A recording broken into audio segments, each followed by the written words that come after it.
tecnologia e informação, noções de programação, Python e R. Olá pessoal, meu nome é Márcio Alveg e hoje eu vou trabalhar com vocês um pouco sobre programação.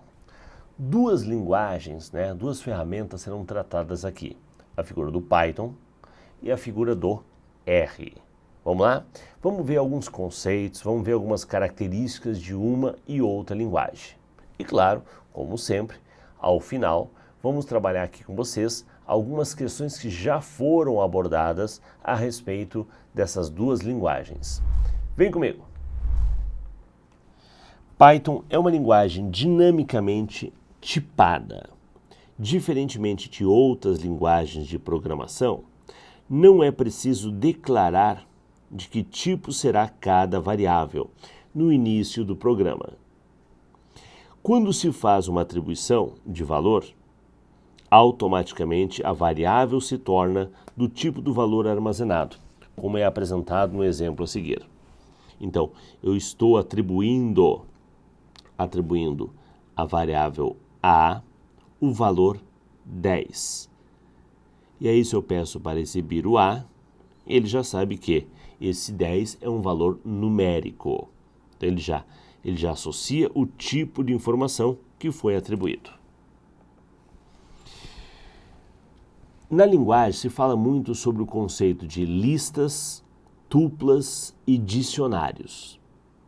Lista é um conjunto sequencial de valores, onde cada valor é identificado através de um índice.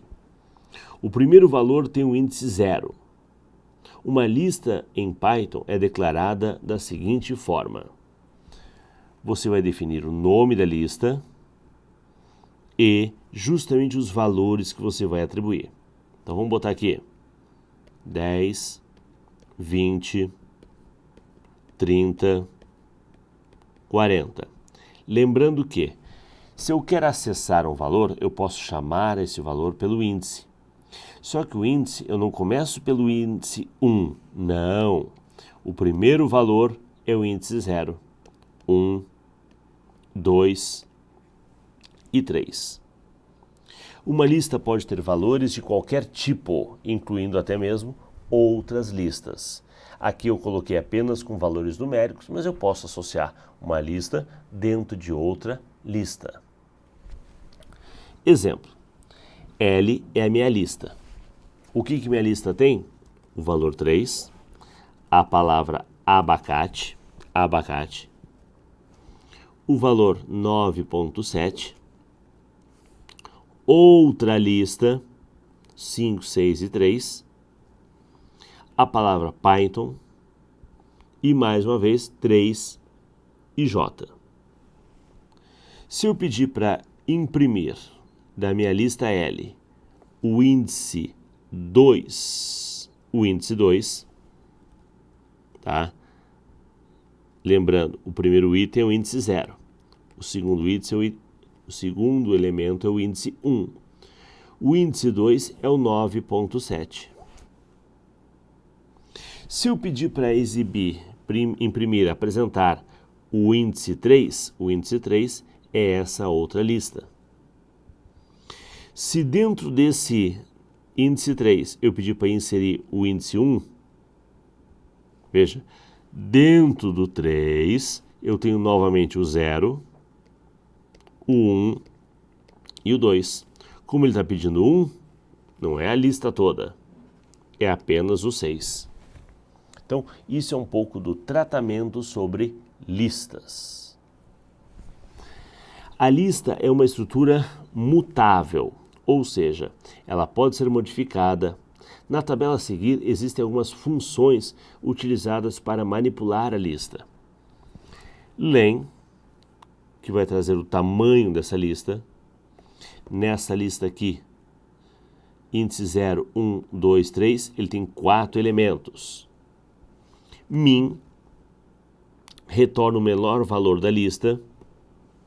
Max retorna o valor máximo, o maior valor da lista. Sum retorna a soma de 2 elementos da lista. Ok, 12 elementos, perdão. 10, 20, 30, o somatório é 60. Append adiciona, inclui um novo valor no final da lista. A lista inicial era 1, 2, 3. Estou adicionando, inserindo na lista L o valor 100. Esse valor é inserido no final. E posso remover. E lembrando que para remover eu tenho que informar o índice. Cara, essa é uma boa. Imagina que ele põe lá, remove L1. Não é para tirar o 1. É para tirar o elemento do índice 1, que no caso é o 2. E aí a minha lista ficou 1, 3 e 4. Ok? Tupla. Assim como a lista, é um conjunto sequencial de valores, onde cada valor é identificado através de um índice. A principal diferença entre ela é que a tupla são imutáveis, ou seja, seus elementos não podem ser alterados. Ela é construída com uma proposta de ser fixa. Uma tupla em um Python é declarada da seguinte forma. Bem, então, lembrando que a lista entre colchetes e a tupla entre parênteses. Exemplo. Criamos uma tupla, 1, 2, 3, 4, 5. Estou pedindo para imprimir a tupla, 1, 2, 3, 4, 5. Estou pedindo para mostrar o terceiro, o índice 3. 0, 1, 2, 3. Vai trazer o valor 4. Então a diferença básica é que uma lista ela é mutável, ela pode receber valores, pode tirar valores, e já a tupla ela é fixa. Ela é fixa. Ok? Dicionário é um conjunto de valores onde cada valor é associado a uma chave de acesso. Um dicionário em Python é declarado da seguinte forma. Chave 1, o valor que você atribui. Chave 2, o valor que você atribui. E assim por diante. Então, eu vou atribuir a essa chave um determinado valor. Olha lá. Criamos o dicionário arroz, 17,30. Feijão, 12,50. Carne, 23,60. Alface, 3,40. Se eu pedir para imprimir todo o dicionário, vai trazer todas as informações, a chave e o conteúdo.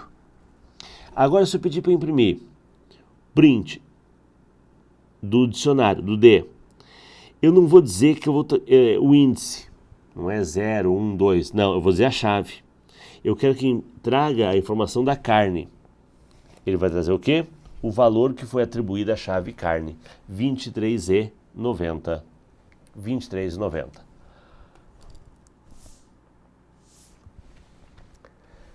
Vamos falar sobre a linguagem R.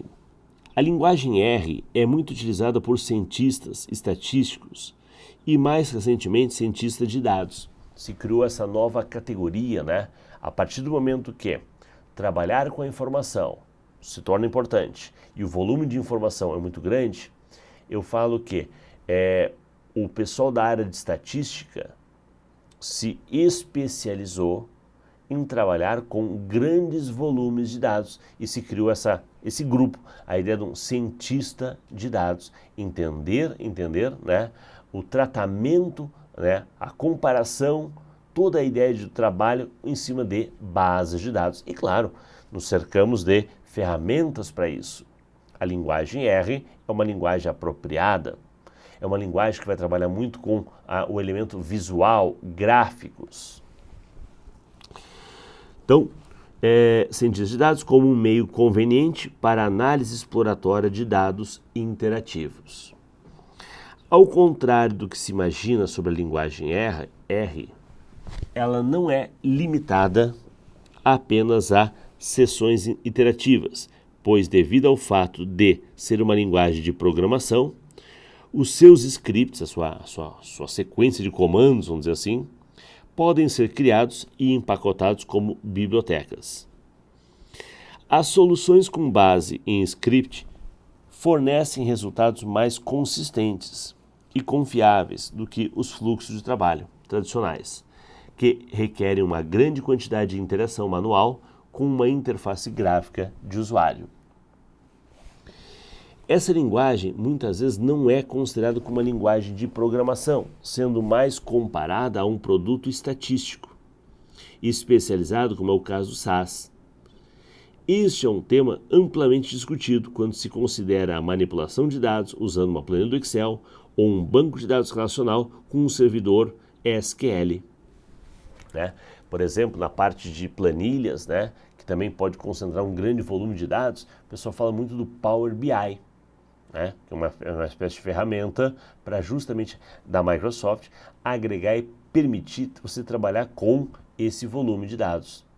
Mas aqui, pensa mais, a ideia de você fazer tratamentos, comparações visuais, gráficos, a parte visual e estatísticas de grandes volumes de dados. A linguagem R é mais usada para manipulação do conjunto de dados de tamanho médio, análise estatística e produção de documentos e apresentações centradas de dados. Além disso, nos fornece uma ampla variedade de modelagens lineares e não lineares, testes estatísticos, análise de séries temporais, clustering, né, que são segmentações, além de ser altamente extensível. Um dos pontos fortes do R é a facilidade que podemos ter com uma melhor qualidade em relação à plotagem bem desenhada, inclusão de símbolos matemáticos e de fórmulas, quando essas passam a ser necessárias, já que o R é um conjunto integrado de facilidades de software voltado para manipulação de dados e exibição gráfica.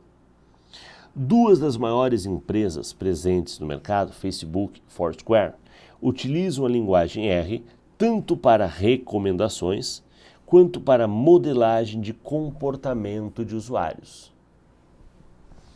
O R utiliza uma interface de linha de comando, mas há também vários front-ends, né? A maneira na qual o usuário vai enxergar para ele como o RStudio. Então, mostrando aí rapidamente uma aparência, mas eu acredito que aqui muito mais uma interpretação da linguagem, o como, né, o tipo de gráfico que ela vai trazer. No seu material eu relacionei ali gráfico de pizza, gráfico de linha, né, várias dessas situações. Vamos dar uma olhadinha como esse assunto, essa novidade, principalmente o R, o Python até tem mais uma estrada, mas o R tem aparecido em algumas questões de prova. Vamos dar uma olhada aqui. Python é uma linguagem livre, né? Livre no sentido de que não é provavelmente de uma empresa, não é um pacote fechado, ela pode ser alterada, modificada, tá? É orientada a objetos e de difícil leitura, pois não permite a indentação de linhas de código. Então ela pode ser trabalhada de forma indentada, pode, o que facilita a interpretação, então difícil leitura. Então eu colocaria aqui várias características que tornam errada essa afirmativa. Errada. Em Python, o comando int, função int, na verdade, cria um objeto do tipo inteiro, que recebe o 1 como parâmetro do seu construtor. Correto, certo. Então, se você colocar int e um valor com decimais, ele vai pegar apenas a parte inteira. Ele vai extrair apenas a parte inteira, associar um valor apenas à parte inteira. Outra.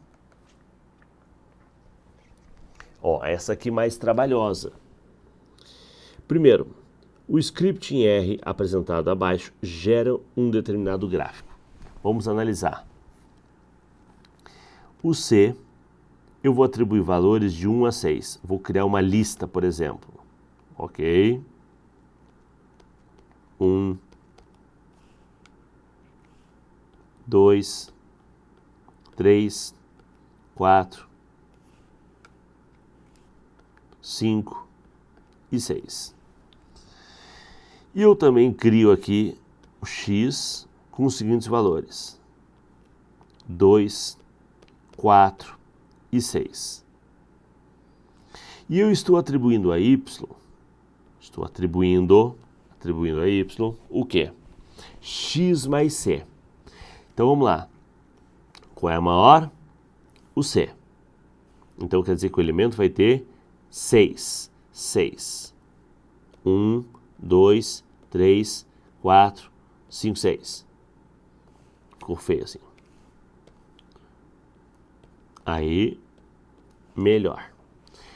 Eu vou pegar o 1 e somar ao do x. O x ao c. 3. 2 e 4. 6. 3 e 6. 9. 4, acabou. Volto e somo ao primeiro. 4 e 2. 6. 5 e 2. Não, aqui não é um 2 não. Aqui é um 4. 5 e 4. 9. 6 e 6. 12.